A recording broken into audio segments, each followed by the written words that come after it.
देवरा ढोड़ी चटनबा। दोस्तों नमस्कार प्रणाम। आप देख रहे हैं GTV मस्ती न्यूज। अगर आप हमारे चैनल पर नए हैं तो चैनल को सब्सक्राइब कीजिए और वीडियो को लाइक कीजिए। देर न करते हुए चलते हैं खबर पे।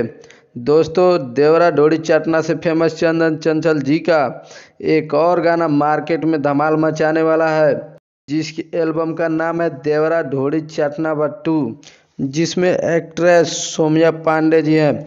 चंदन चंचल जी अपने फेसबुक पेज पर बोले हैं कि यह गाना लीक हो गया है, इसलिए इसका जल्द ही पोस्टर जारी कर रहा हूं और गाना भी जल्द ही DRS म्यूजिक से आने वाला है। इन्होंने यह कंफर्म नहीं किया है कि कौन सा डेट को आएगा, इसलिए आप अभी न्यूज़ पे बने रहिए।